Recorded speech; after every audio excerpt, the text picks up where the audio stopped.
शिवाय शान्ताय कारुणेत्राय हेतवे निवेदयामि चत्मानं तं गति परमेश्वर।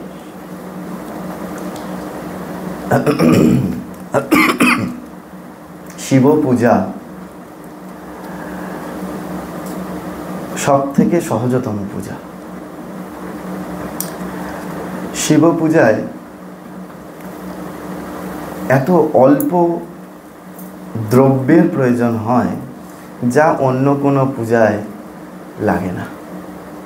কেন না, শিবের এক নাম হচ্ছেন আশুতোষ, যিনি অল্পতে সন্তুষ্ট হন। বুঝতে পেরেছেন? তিনি যাতে অল্পতে সন্তুষ্ট হন। কি লাগে তার পূজায়? ধরুন কালকে আপনারা পূজা করবেন তো সকলে শিবের পূজা করবেন। আমাদের 4 প্রহরে 4টি রূপের শিবের পূজা হয়। 4 প্রহরে 4টি রূপের পূজা হয়। যেমন কালকে 6:23 থেকে প্রথম প্রহর শুরু হচ্ছে। পরের দিন ভোর 6টা 27 তারিখ 6:48 অবধি 4টে প্রহর। ঠিক আছে? এই যে 4টে প্রহরে ভাগ করা আছে 3 ঘন্টা করে এক একটি মোটামুটি প্রহর, এইরকমই একটা সময় নির্ধারিত হয়। তার মানে 12 ঘন্টা লাগছে, 3-4 12 ঘন্টা। ওই জন্য আগের দিন 6টা থেকে পরের দিন ভোর 6টা। এই যে 4টি প্রহর, এই 4 প্রহরে ভগবান শিবের 4 বার পূজা হচ্ছে 4টি দ্রব্যের দ্বারা। প্রথম হচ্ছে দুগ্ধ, তারপরের প্রহর হচ্ছে দধি, তারপরের প্রহর ঘৃত এবং তারপরের প্রহর হচ্ছে মধু। এবার ধরুন যে আপনারা বা আমরাও তাই, সব মঠ মিশনে ওই এক প্রহরই হয়ে যায়। বেলুর মঠ, কামারপুকুর, জয়রামবাটি, বিশেষ বিশেষ যে সমস্ত সেন্টার, চেন্নাই, বড় বড় সেন্টারগুলোতে 4 প্রহরে সারা রাত ধরে পূজা হয়। আর বাদ বাকি ওই প্রথম প্রহরেই 4 প্রহরের পূজা হয়। প্রথম প্রহরেই 4 প্রহরের পূজা হয়। এবার যখন আপনি ওই 4 বার ঢালবেন তখন ওই রূপভাবেই যে প্রথম দুধ ঢাললেন, তারপরে দধি, তারপরে ঘি, তারপরে মধু, এইরূপভাবে 4 বার আপনি শিবের মাথায় সেইগুলি দিলেন।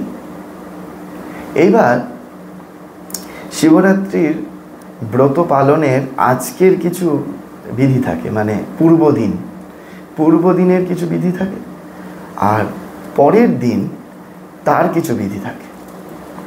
পূর্বদিনের বিধি কি? পূর্বদিনের বিধি হচ্ছে ক্ষৌর কর্ম অবশ্যই প্রযোজ্য। যেমন আজকে ওই পুরুষ মানুষ যারা চুল নখ এইগুলো কেটে রাখতে হয়, হ্যাঁ, তারপরে বস্ত্র খাড় দিয়ে ধুয়ে নিতে হয়, নিজে খাড় দ্বারা অর্থাৎ সাবান দ্বারা, শ্যাম্পু দ্বারা নিজে সৌধ হতে হয়।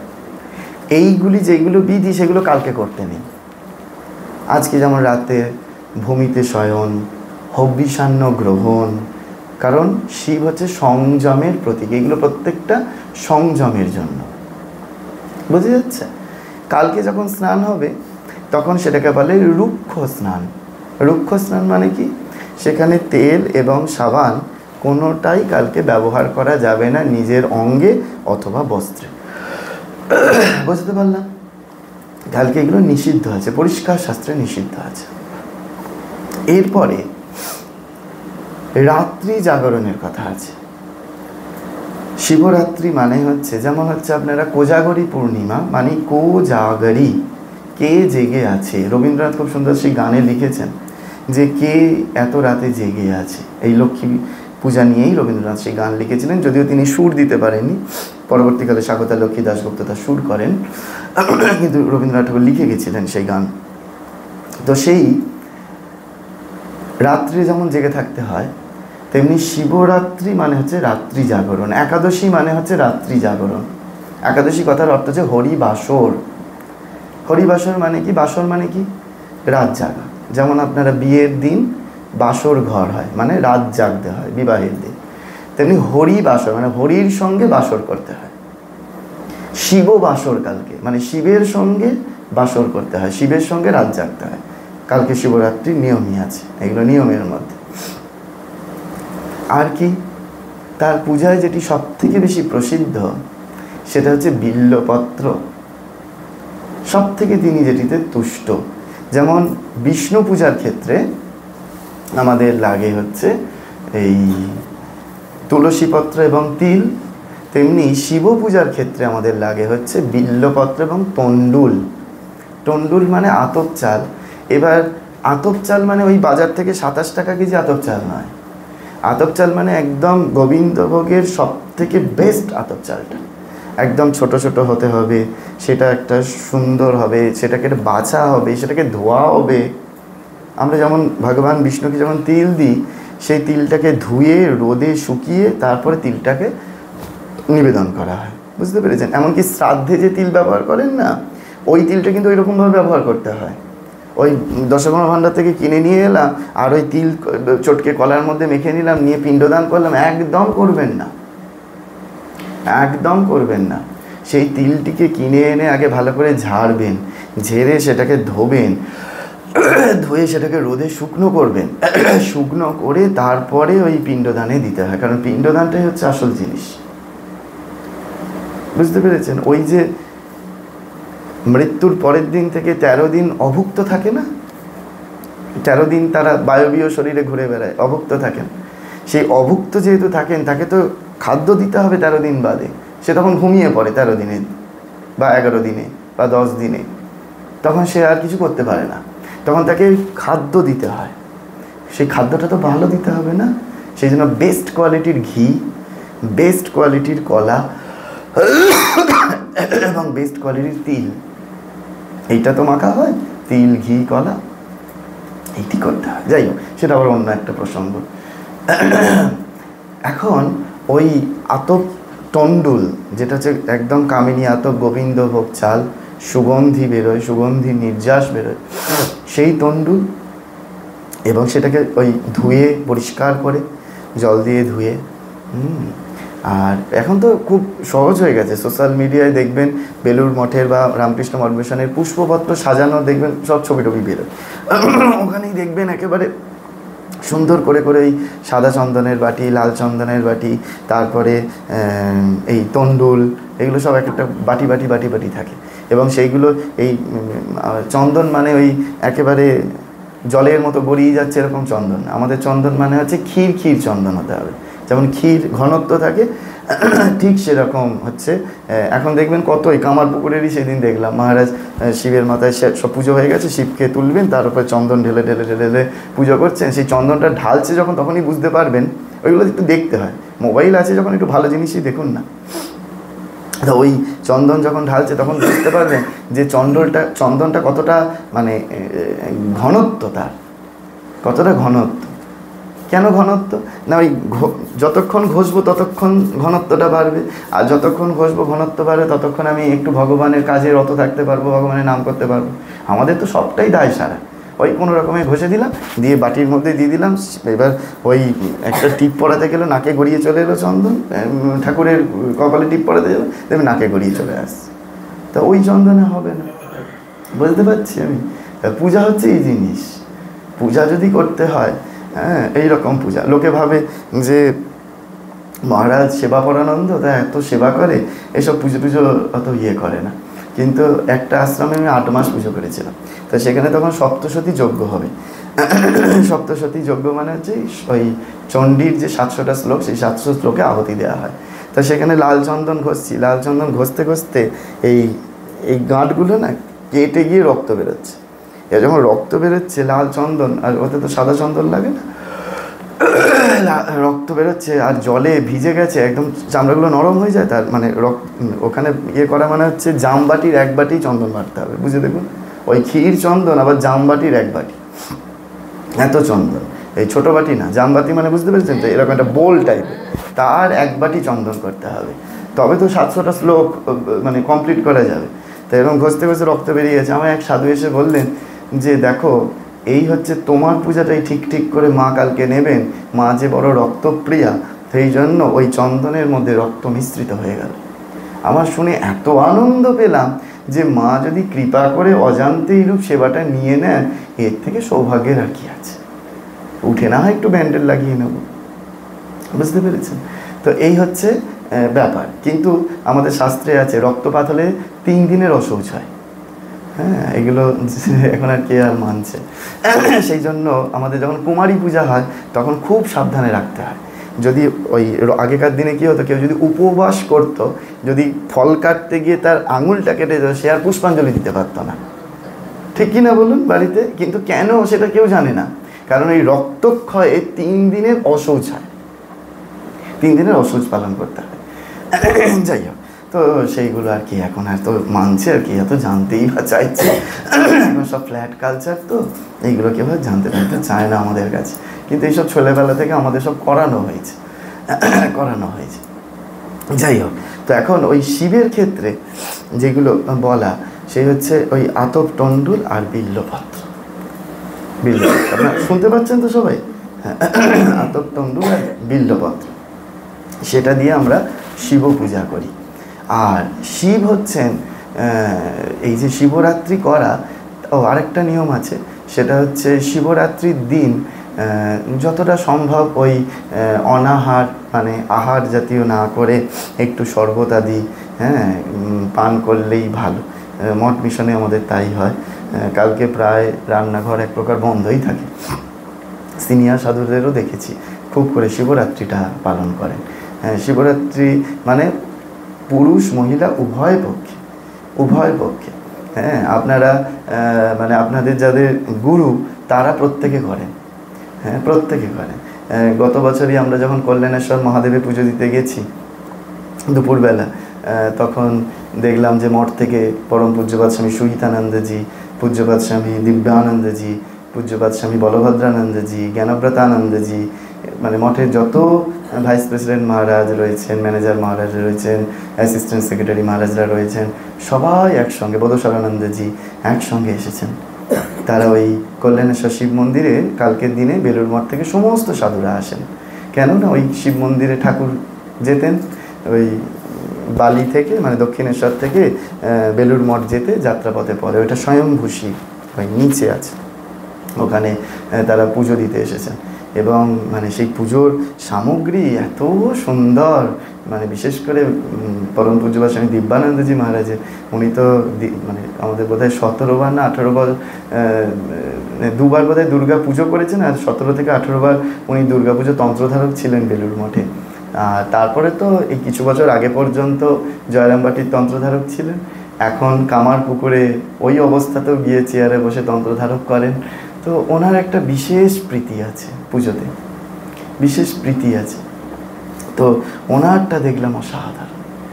আমি ওই বাইরে দাঁড়িয়ে দেখছিলাম, ওনারা গেছেন তো তখন তো আমরা যেতে পারি না, আর আমিও তেমনি বোকার মতো ওই দক্ষিণেশ্বরে স্নান করে চলে গেছি।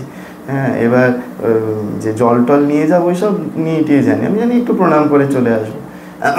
মায়ের মন্দিরে যিনি পূজারী তিনি গেছেন, এবার তিনি বলছেন এই তো সবাইকে নিয়ে এসেছিস আর কিছু নিয়ে আসিস। তা তখন কী হলো, ওই মঠের কুমণ্ডল দিয়েই কি সুন্দর আমরা শিব পূজাটি করে নিলাম, সেরে নিলাম, ওই কপালে থাকলে হয়ে যায় আর কি। একটু বকুনি দিল, ওই বকুনিটা বেশ ভালো লাগে আমার শুনতে, এখনও বকুনি খেতে খুব ভালো লাগে, যে কিছু নিয়ে এসেছিস। তো ওই এখনও তো ছোটো আছি, তো সেই জন্য মহারাজরা কিছু বললে বেশ ভালো লাগে। তো এটা আমাদের ওনারা যদি করেন ভেবে দেখুন, তাহলে আমরা করব না? ওনারা ওই রাত্রির অবধি বসে আছেন, কখন রাত্রে 4 প্রহরে। আপনারা যদি বেলুড় মঠের ছবি দেখেন, দেখবেন ভজনানন্দজির মতো ভাইস প্রেসিডেন্ট মহারাজ কালকে সারা রাত ধরে মাটিতে বসে থাকবেন। বলভদ্রানন্দজি মহারাজ সারা রাত ওই মাটিতে বসে আছেন। ওই প্রত্যেকটি প্রহরে উঠে তারা জল দেবেন, সেসব ছবি দেখবেন, সব বেরোবে, প্রেসিডেন্ট মহারাজ পর্যন্ত দেবেন। তারা যদি রাত জেগে করতে পারেন গো আমাদের জন্য এই বয়সে, আমরা পারবো না? আমাদের খালি কতটা করণীয় ভাবেন। তো এইটা করতে হবে। আমাদের গুরুরা যদি করেন, তাহলে আমরা শিষ্য হয়ে তাহলে সেটা পালনীয় না? আমাদের অবশ্য পালনীয়। তো সেই জন্য শিবরাত্রি মানেই ওই কেবলমাত্র সাবু খাওয়া নয়, শিবরাত্রি মানে ওই লুচি কুমড়োর ছক্কা খাওয়া না। ঠিক আছে, যে শিবরাত্রি করলাম, এখন আমি যা দেখেছি ছেলেবেলায় সেইগুলো বলতে পারি, যে ওই পাড়ার শিব মন্দিরগুলো সারা বছর কেউ একবার উঁকি মারে না। আর শিবরাত্রির দিন সেই পুজোর কি ঘটা, যে একবারে বিরাট লাইন। আবার লাইন তো পড়লো, পুজোর থালা নিয়ে দাঁড়িয়ে রয়েছে, কেউ যদি একবার টপকে গেল ব্যাস চুলোচুলি শুরু হয়ে গেল। কিন্তু এইদিকে শিবের পূজার জন্য হাতে পূজার দ্রব্য নিয়ে দাঁড়িয়ে আছি আমরা, কিন্তু সেখানে গিয়েও আমরা ঝগড়া করতে থামছি না। তাহলে শিবরাত্রি মানে এটা নয়। শিবরাত্রি মানে হচ্ছে আমার শিব চিন্তায় নিমগ্ন থাকতে হবে। শিব চিন্তায় নিমগ্ন থাকলে কি হয়, শিবত্ব প্রাপ্ত হওয়া যায়। শিবত্ব প্রাপ্ত হওয়া মানে কি, শিব হচ্ছেন স্বয়ং পরম বৈষ্ণব। বলা হচ্ছে শিব হচ্ছে স্বয়ং পরম বৈষ্ণব। এখন বলবেন বৈষ্ণব কি করে হলো? বৈষ্ণবেরা তো ঊর্ধ্বমুখী তিলক কাটে, শিব তো আড়াআড়ি তিলক কাটেন। শিব তো রুদ্রাক্ষের মালা পরেন, বৈষ্ণবেরা তো তুলসী কাঠের মালা পরেন। তাহলে কি করে শিবের পরম বৈষ্ণব হলেন? তার উত্তর হচ্ছে এই, শিব হচ্ছেন যথার্থ বৈষ্ণব। 12 জন আমাদের পরম বৈষ্ণব আছেন, তো সেই 12 জন পরম বৈষ্ণবের শ্রেষ্ঠ বৈষ্ণব হচ্ছে স্বয়ং দেবাদিদেব মহাদেব। এবং সেই দেবাদিদেব মহাদেব আভরণে বৈষ্ণব না, আচরণে বৈষ্ণব। কিরকম ভাবে? সেই চৈতন্য মহাপ্রভু বলেছিলেন যে তৃণোদপি শুনিছে না তারৌরিব সহিষ্ণু না আমানি না মান দেনা কীর্তনিয়া সদা হরি। দেখুন এই চারটে কোয়ালিটি শিবের মধ্যে আছে।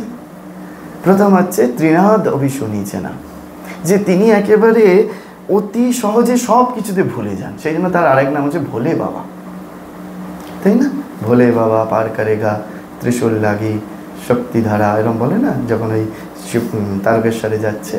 তা হচ্ছে ভোলে বাবা, অল্পতেই ভুলে যান। ওই গিরিশ ঘোষের গানে আছে, এত তো ভুলে থাকে নেচে আসে জেতায় তাকে, বোম ভোলা বলে কেন লও না যেচে যা খুশি। এই শিবের পূজার দুটি বাদ্য আছে, একটা হচ্ছে গাল বাদ্য, একটা বগল বাদ্য। এগুলো যারা জানে তারা করে। এখন এই শিব পূজায় এই শিবত্ব প্রাপ্তির জন্য যে তিনি হচ্ছেন ভোলে বাবা, অল্পতেই ভুলে থাকেন। তিনি অত কিছু গায়ে মাখেন না। যদি কিছু মাখতে হন, যেটাকে সবাই ত্যায্য করেছে সেটাকে তিনি গ্রহণ করেছেন। আমরা ত্যায্য বলতে কি করি না, মৃত ব্যক্তির ছাই। যেটাকে আমরা ত্যায্য করেছি সেটাকে উনি গ্রাহ্য করেছেন, গ্রহণ করেছেন। সেই জন্য বলছেন, গিরিশ ঘোষ তার গানে বলছেন, যা ফেলে দিয়েছে ন্যায় সে বেছে, ভালো মন্দ নাই হুঁশি। লোকে যেটা ফেলে দিয়েছে, দেখুন আকন্দ ফুল কোথায় হয়? একেবারে আনাচে কানাচে, ওই ডাস্টবিনের পাশে, হ্যাঁ, অগাছার জায়গায় আকন্দ ফুল হয়। এখন লোকে ঘটা করে বাড়িতে এনে লাগায়। আগেকার দিনে ওইসব কেউ বাড়িতে লাগাতো না, ওইগুলো সবই আনাচে কানাচে হতো। আকন্দ ফুল। ফল কি না, ওনার হচ্ছে ধূত্র ফল, কণ্টকময় ফল, যেগুলো বিষতুল্য, যেগুলো কেউ গ্রহণ করে না। লোকে যেটাকে ফেলে দিয়েছে, যা ফেলে দিয়েছে ন্যায় সে বেছে, ভালো মন্দ নাই হুঁশি। তাই না? বলুন, যেগুলো কেউ ব্যবহার করছে না, স্বয়ং দেবাদিদেব মহাদেব তার ব্যবহারের যোগ্য করে তুলেছেন। আমাদের এটা শিখতে হবে। এই বলা হচ্ছে তৃণাদপি শুনিছে না তররিব সহিষ্ণু না, যে তাকে এত অপমান করা হয়েছে। দক্ষরাজ কি অপমানটাই না করেছেন। বলছে তররিব সহিষ্ণু না, যে ওই গাছকে যখন কাটা হচ্ছে, তরুকে যখন কাটা হচ্ছে, গাছের যেমন সহ্য শক্তি, এইরূপ দেবাদিদেব মহাদেবের, এইরূপ দেবাদিদেব মহাদেবের। তাকে যতক্ষণ অপমান করা হয়েছে, তিনি কিন্তু ততক্ষণ ওই তাণ্ডব নৃত্য করেননি। কখন তাণ্ডব নৃত্য করেছিলেন? যখন সতী দেহত্যাগ করলেন, তাই তো? সতী যখন দেহত্যাগ করলেন তখন তিনি তাণ্ডব নৃত্য করেছিলেন। কিন্তু যতক্ষণ, ওই জন্য গিরিশ ঘোষ বলছেন, মান অপমান সমান তো তার কাছে নয় কেউ দোষী। তার কাছে মান অপমান দুটোই সমান, তার কাছে কেউ দোষী না। স্বয়ং তার শ্বশুর মশাই, তিনি শিবহীন যজ্ঞ করছেন, তাতেও তার কিছু এসে যাচ্ছে। বুঝতে পারছেন? তররিব সহিষ্ণু না, অমানই না। কে আমাকে মান দিল, কে আমাকে মান দিল না, ডোন্ট কেয়ার। স্বামী বিবেকানন্দ বলছেন না যে তোমায় কেউ গলে মালা পরাইবে, কেউ পদে প্রহারিবে, তাতে দুটোকেই সমানভাবে, এই যে আমরা গীতায় পড়েছি নিন্দা স্তুতি সম দৃষ্টি, এই অমানি না, এটা হচ্ছে একটা গুণ। আরেকটা কি, মান দে না, তিনি সবাইকে মান দিচ্ছেন, তিনি সবাইকে মান দিচ্ছেন, ওই যাকে কেউ মান দিচ্ছে না তিনি তাকে মান দিচ্ছেন। ষণ্ডের প্রয়োজন কিচ্ছু নেই, তিনি ষণ্ডকে চুজ করলেন তার বাহন হিসাবে। আমাদের ষণ্ডের কোনো প্রয়োজন আছে? গোমাতার প্রয়োজন সবাই বোঝে, কিন্তু ষণ্ডের প্রয়োজন কেউ অনুভব করি না। সেই জন্য তিনি ষণ্ডকে তার বাহন করছেন। ভূত প্রেত যাকে দেখলে আমরা সবাই ভয় পাই, তিনি তাদের সঙ্গী বানাচ্ছেন, তাহলে তাদেরকে তিনি মান দিচ্ছেন। তাহলে তিনি ওই আভরণে বৈষ্ণব নন, তিনি আচরণে বৈষ্ণব, বুঝতে পারছেন? এবং তিনি কিভাবে সকলকে এই যে মান দিচ্ছেন, দারুণ সুন্দর সুন্দর সব কাহিনী আছে, একদিন তো বলে শেষ করা যাবে না, শুধু কয়েকটা মনে পড়ছে বলি।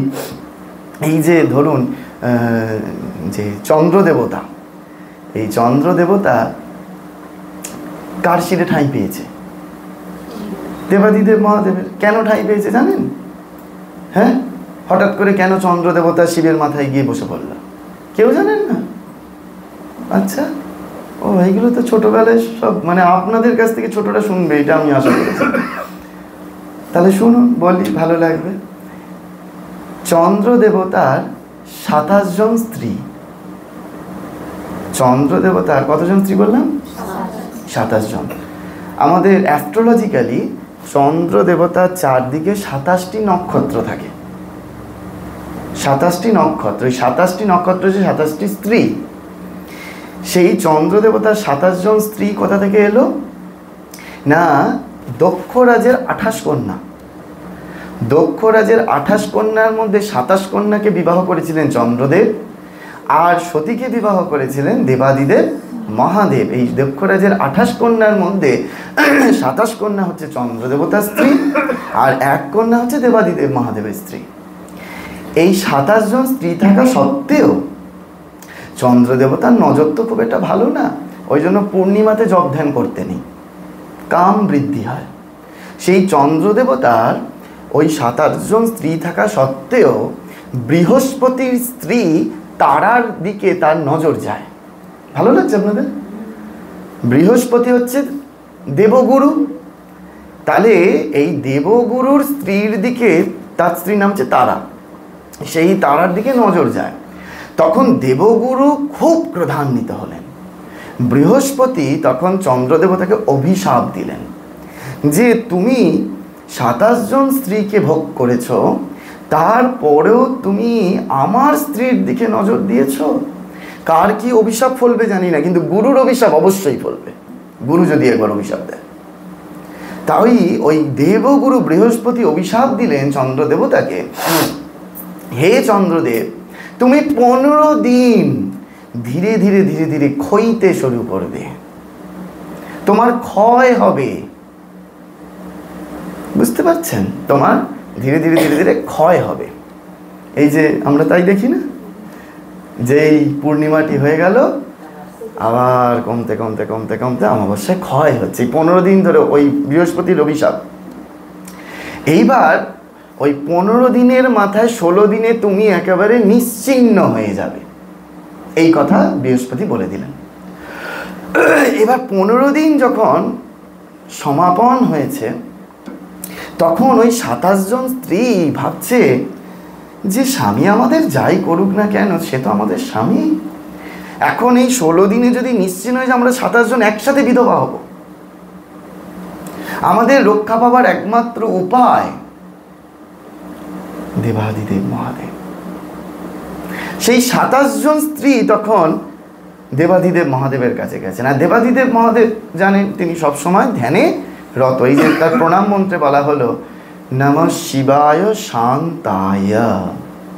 তিনি শান্ত কেন না? আমাদের অশান্তি কিসের জন্য? আমরা সবসময় উদ্বেগ নিয়ে থাকি, যার আরেকটা প্রতিশব্দ হচ্ছে টেনশন। আমরা এত টেনশনে থাকি যে জন্য আমাদের এত রোগ জ্বালা যন্ত্রণা উদ্বেগ। এটা কমবে কিসে? যদি আমরা প্রাণায়াম এবং ধ্যান ঠিকভাবে করি। ওই জন্য দেবাদিদেব মহাদেব সর্বদা ধ্যানে রত রয়েছেন, সেই জন্য তিনি শান্ত স্বরূপ। শান্ত স্বরূপ। আর যিনি সব থেকে বেশি শান্ত তিনি সব থেকে বেশি ক্রোধান্বিত হতে পারে, সেটাই শিবের মধ্যে আমরা দেখতে পাই। তো নমঃ শিবায় শান্তায় কারণেত্রয়, তিন কারণের তিনি কারণ স্বরূপ। এই যে সত্য রজতম, এই যে তিন কারণ বা স্বর্গমর্ত পাতালের যে তিন কারণ, সেই তিন কারণের যিনি অধীশ্বর, কারণেত্রয় হে তবে নিবেদয়ামি, আমি তোমাকে নিবেদন করছি। কি নিবেদন করবো? চ আত্মানম, চ মানে এবং, আত্মানাম নিজেকে, আমি নিজেকে উজাড় করে দিচ্ছি। চ আত্মানাম তং গতি পরমেশ্বর, তুমি আমার একমাত্র গতি হে পরমেশ্বর। তো সেই আমাদের সব থেকে যিনি শেষ গতি, তার কাছে 27 জন মহিলা গিয়ে দাঁড়িয়ে প্রার্থনা করছে। আর 27 জন মহিলা যদি সামনে কানের কাছে ঘ্যান ঘ্যান করা ধ্যান হয়, সঙ্গে সঙ্গে একেবারে ধ্যান ভেঙে গেছে শিবের। ধ্যান ভেঙেই বলছে, কি হয়েছে তোমাদের, তোমরা কে? মানে যেমন হয় না যে ঘুম থেকে উঠে আমাদের চোখের সামনে যেই থাকো আমরা ঠিক মতো চিনতে পারি না, তা ওই শিব তখন মানে সবে ধ্যান থেকে উঠেছেন, বলছে তোমরা কে? তো বলছি, এমা এ কি প্রভু, আপনি আমাদের চিনতে পারছেন না? আমরা তো আপনার পরম আত্মীয়া। বলছে আমরা তো আপনার পরম আত্মীয়া। তখন বলছে কে? তখন বলছে ভালো করে দেখুন, আমরা চন্দ্রদেবের স্ত্রীগণ। এবার শালিকা এসেছে, তখন তার কে থাকে, তখন একবার সঙ্গে সঙ্গে ড্যাব ড্যাব করে তাকিয়েছেন সে। বলছে বলো বলো বলো কি চাই বলো। তখন বলছে জামাইবাবু আর কি চাই, আপনার কাছে তো বিপদে না পড়লে কেউ আসবে না। তা তখন আমাদের বিপদ কি না, আমাদের স্বামীর ওপর দেবগুরু বৃহস্পতি অভিশাপ সম্পাদ করেছেন।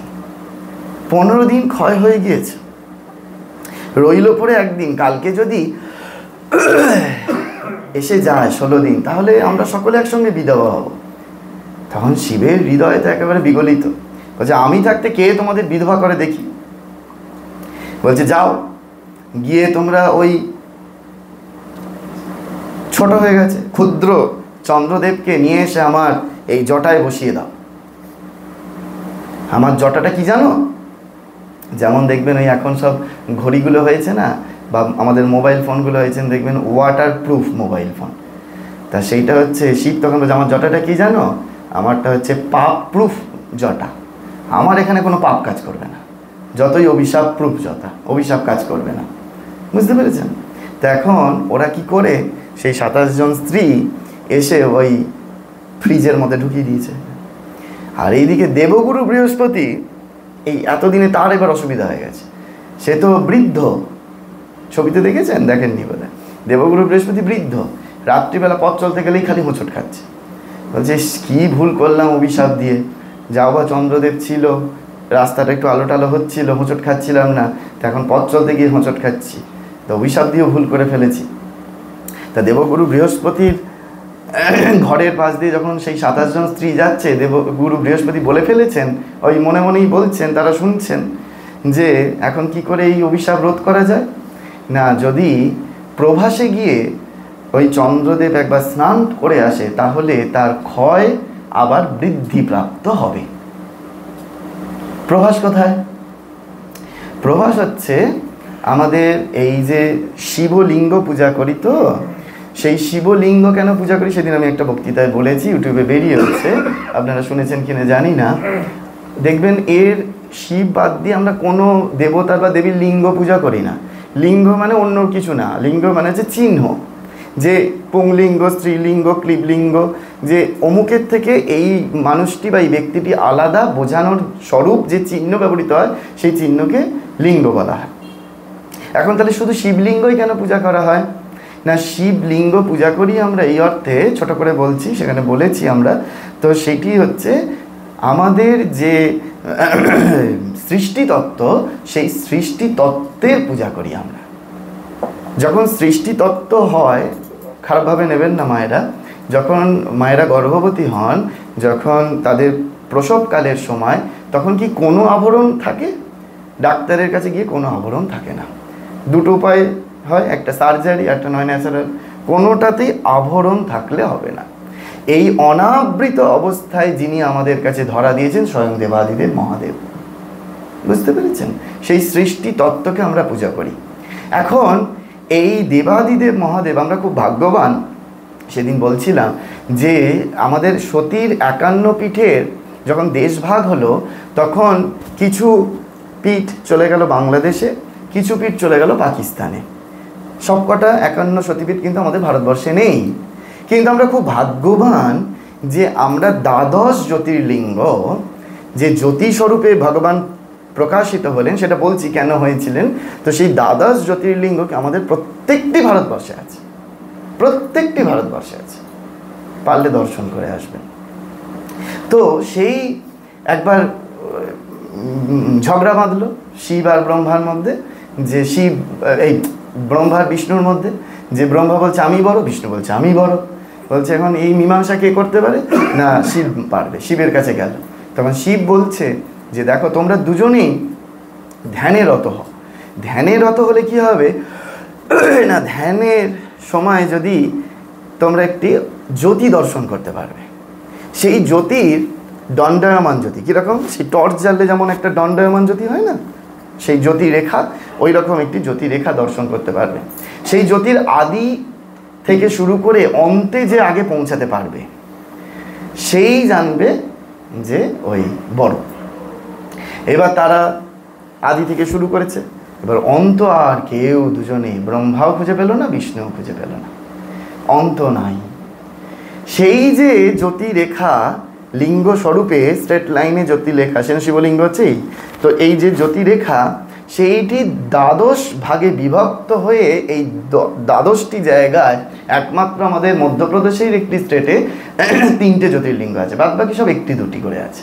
তো সেই 12টি জায়গায় তিনি জ্যোতির্লিঙ্গ রূপে প্রকটিত হলেন। সব থেকে প্রথম জ্যোতির্লিঙ্গ কোনটি? গুজরাট। গুজরাটের হচ্ছে সোমনাথ, যেটা বলে সোমতীর্থ। কি বললাম? সোমতীর্থ।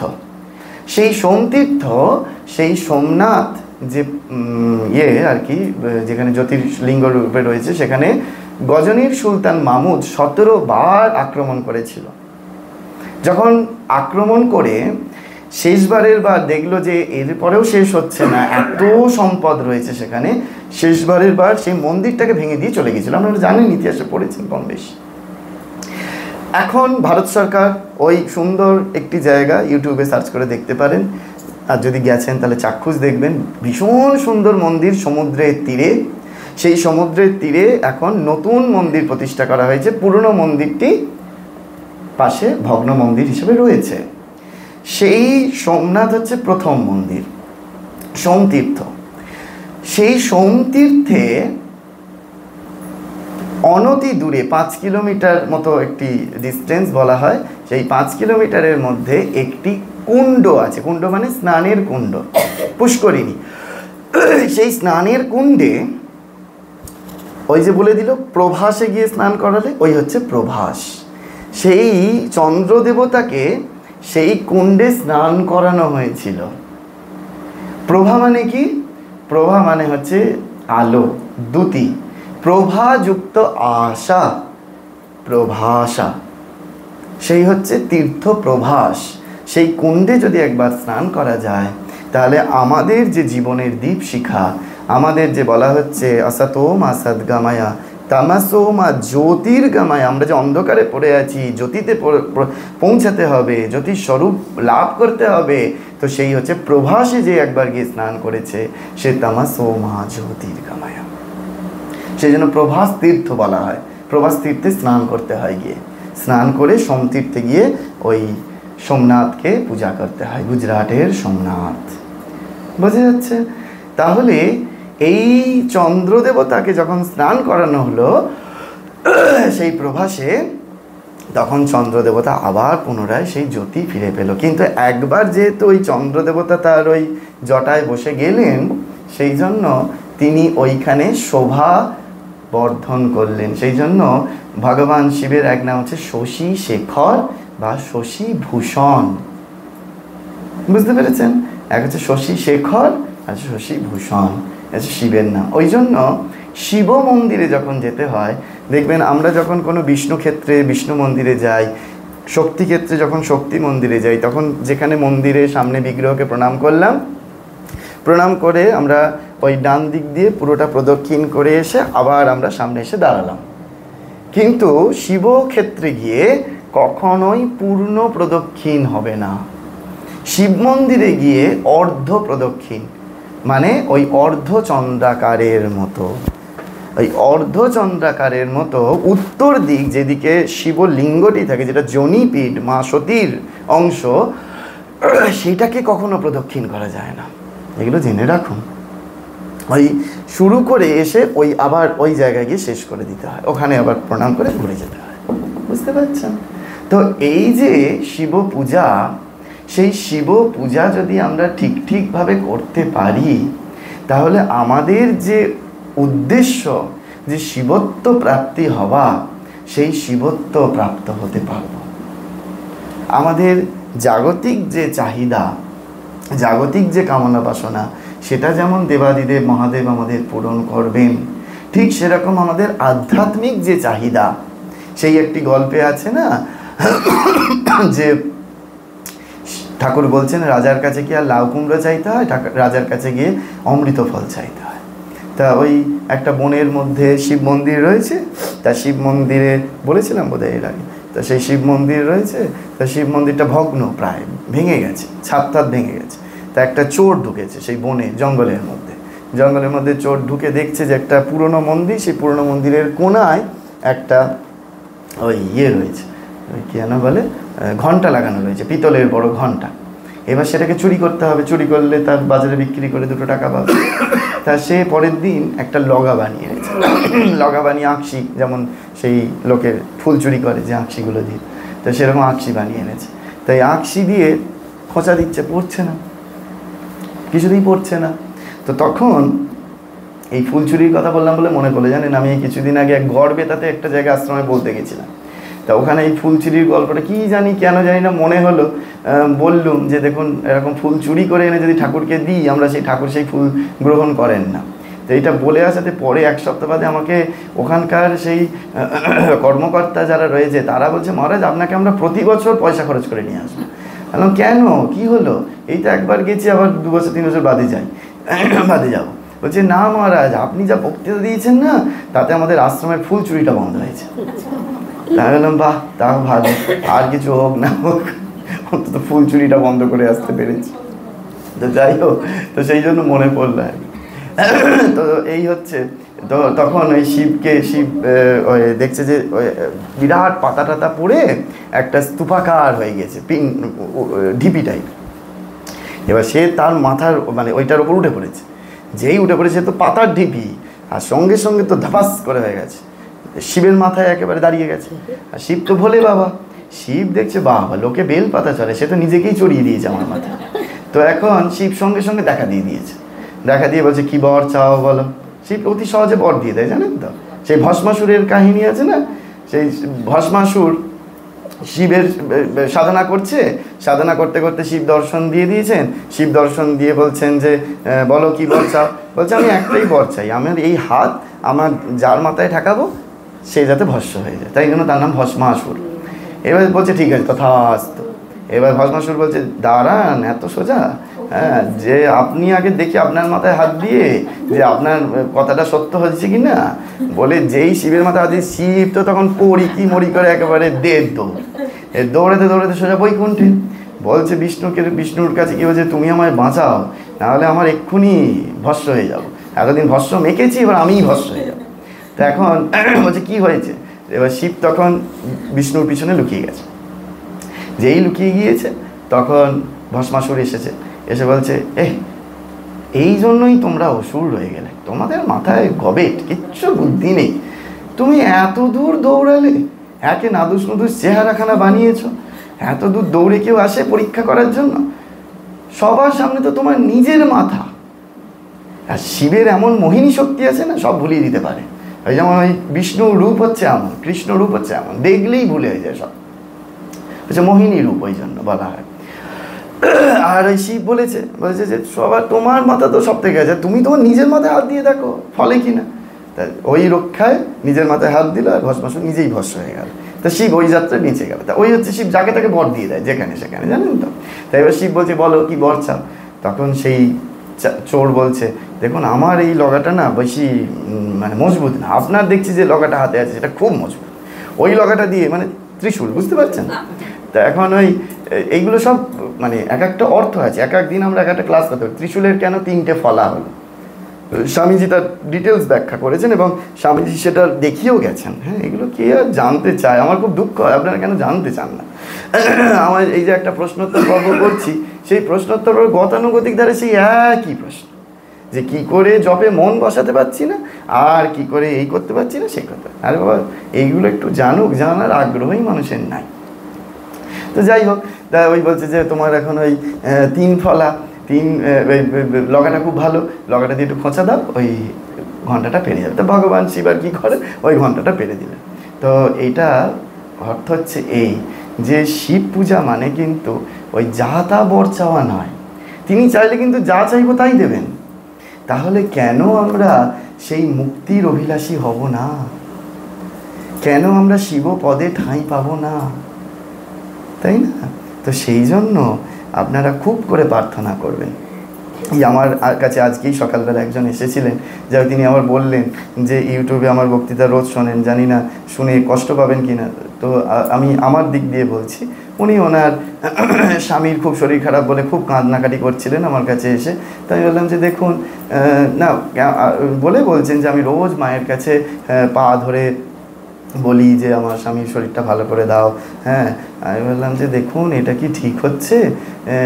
আমি তো দেখুন না জ্বরে পড়ে আছি, জ্বর নিয়েই বসে বসে আপনার সাথে কথা বলছি, এতটুকু তো বিরক্তবোধ করছি না। হ্যাঁ, এতটুকু বিরক্তবোধ করছি না। আর স্বয়ং ভগবান, হ্যাঁ, যিনি অবতার পুরুষ, ভগবান যে রাম, যে কৃষ্ণ, ইদানিংকালে রামকৃষ্ণ, তিনি তার রোগ সারাতে পারলেন না, তিনি তার রোগ সারাতে পারলেন না। আচ্ছা, তার রোগ যখন হয়েছিল তখন মা কতটা ব্যাকুল হয়েছিলেন ভাবুন।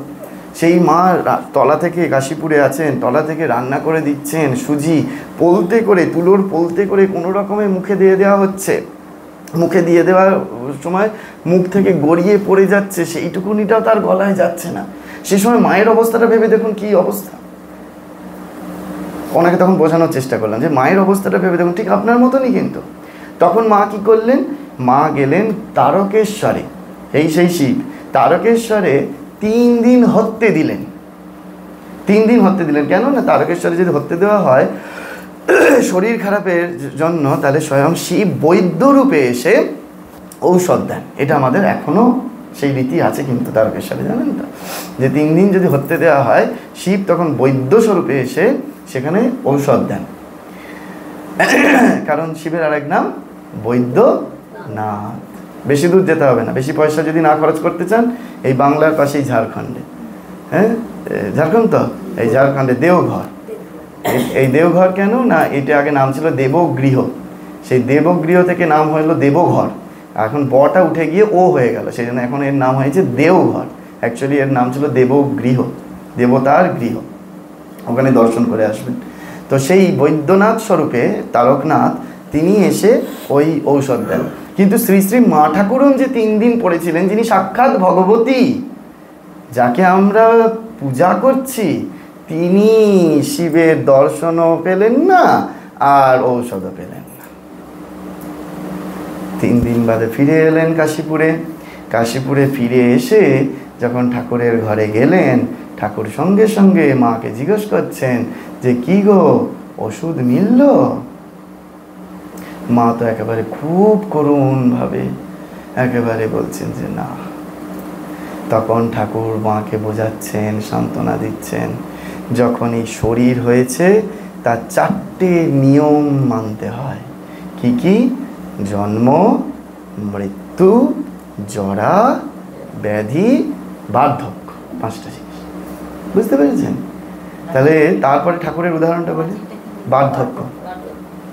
আমাদের 6টা গুণে আমরা মানুষ, ঠিক আছে, জায়তে ক্ষয়তে, পরিণামায়তে, বার্ধক্যতে, এরকমভাবে ছটা আছে, এই মুহূর্তে আমার ছটা মনে পড়ছে না, কিন্তু ঠাকুর বলছেন ওইটি। তারপরেই ঠাকুর একটা সুন্দর এক্সাম্পল দিলেন, বলছেন যে দেখলুম, মানে মা যেদিন 3 দিন যে হতে দিয়েছিলেন, ঠাকুর তখন এখানে দর্শন করছেন, যিনি হাড়ি কাঠ হয়ে রয়েছেন, যিনি বলি দেবেন আর যিনি বলি হবেন, সব মাই হয়ে আছে, সব মাই হয়ে আছে। তাহলে বুঝতে পারছেন, তাহলে এখন যদি আমরা মায়ের কাছে প্রার্থনা করি, মা আমার রোগ ভালো হয়ে করে দাও, সেই প্রার্থনাটা কি করা খুব উচিত?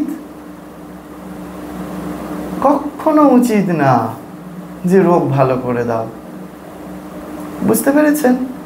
তাহলে কি প্রার্থনা করবো? আমি ওনাকে তখন শেখালাম, বললাম যে দেখুন এইটা প্রার্থনা করতে হয় যে জন্মেছি, যখন জরা আসবে, ব্যাধি আসবে, সেই ব্যাধির যন্ত্রণা যাতে সহ্য করতে পারি তোমার নামটি নিয়ে, তোমার নামটি নিয়ে ওই ব্যাধিগ্রস্ত অবস্থায় যেন মা তোমাকে যেন ভুলে না যাই, মা ঠাকুরকে যেন ভুলে না যাই। এই হচ্ছে আমাদের ব্রত করার উদ্দেশ্য। এইগুলো ঠাকুর মা কি জানতেন না যে ওই শিবের দর্শন পাবেন না আর ওই ওষুধ মিলবে না? সব জানতেন। কেন করলেন জানেন? আমাদের লোকশিক্ষে দেবার জন্য। সব তারা জানে, প্রি প্ল্যান থাকে এগুলো। তারা এসছেন শুধু অভিনয় করতে জগতে, আমাদের জগতে অভিনয় করে আমাদেরকে শিক্ষা দিয়ে গেলেন যে দেখো বাবা ওইভাবে হবে না। আর কি তার বলে ঠাকুর কি ওষুধ খাওয়া বন্ধ করে দিয়েছিলেন? ঠাকুরের তখন অ্যালোপ্যাথি, হোমিওপ্যাথি, কবিরাজি সব চলছে, সব একসাথে ওষুধ চলছিল। তার মানে ঠাকুর বলতে চাইলেন যে দেখো ওইরূপ অলিক বিশ্বাসের ওপর কখনো ধর্ম টিকে থাকে না। তাই বলে ঔষধ খাওয়া বন্ধ করছেন না, ঔষধটা তিনি কিন্তু সেবন করছেন। মাইন্ড ইট, মনে রাখতে হবে। ওই জন্য আমি খুব মজা করে বলি জানেন তো, যেই জয়রামবাটি যায় না, এইরকম প্যাকেটে করে ভর্তি ভর্তি সিংহবাহিনীর মাটি নিয়ে আসে। আমি বলি হয়েছে, সিংহবাহিনীর মাটিকে মায়ের পেটের রোগ ভালো হয়েছে বলে কি তোমার হবে? তোমার আরো পাতলা পায়খানা হবে। বলছি কেন মহারাজ? আমি বললাম তোমার কি সেই বিশ্বাস আছে? তোমার কি সেই বিশ্বাস আছে যে আমি ওষুধ খাবো না, আমি কেবলমাত্র এই মাটি খেয়েই পড়ে থাকবো, তাতে আমার যদি মৃত্যু আসে হোক? মা তো তাই করেছিলেন। পড়ে দেখুন গ্রন্থগুলো ভালো করে, তবে তো ওই রূপ হবে। সেই বিশ্বাস শেখাতে মা ওই লীলাটি করেছিলেন, আর এখানে আমাদের বাস্তবতা শেখাতে গিয়ে ওই একই লীলা করলেন। তাহলে দুটোই মা আমাদের কিন্তু চোখে আঙুল দিয়ে দেখিয়ে গেছেন। সেই জন্য শিব পূজা করব, শিব স্তুতি করব, শিব বন্দনা করব, শিব নাম করব, সেইগুলো কিন্তু ওই তাকে প্রসন্ন করবার জন্য। আর একবার যদি আমরা তাকে প্রসন্ন করতে পারি, ব্যাস। আর এই রীতি তো সেই একেবারে ঠাকুরের সময় থেকে। ঠাকুর স্বয়ং ওই দ্বাদশ শিব মন্দিরে, যেটা দক্ষিণেশ্বরে আছে, সেই দ্বাদশ শিব মন্দিরে ঠাকুর জল ঢালতেন। এই শিব যে স্তোত্র, প্রভু মীশ মানীষা শেষ গুণাম, এটা ঠাকুর পুরো মুখস্থ ছিল। হ্যাঁ, সেটা ঠাকুর আবৃত্তি করতেন, এবং এত সুন্দর আবৃত্তি করেছিলেন, মথুরবাবু শুনে অবাক হয়ে গেছিলেন। আবার এই যে কালকে শিবরাত্রি কী কী স্মরণ করবেন, এই স্মরণগুলো আমি শিখিয়ে দিচ্ছি, এইগুলো স্মরণ করবেন। ঠাকুর যখন জন্ম, একদম ছোটবেলা থেকে, ঠাকুর যখন মা গর্ভবতী হবেন, তখন যোগী শিব, যোগী শিবের মন্দিরে মা চন্দ্রামণি দেবী পূজা করছেন। সেখান থেকে জ্যোতি মা চন্দ্রামণি দেবীর গর্ভে প্রবেশ করলো।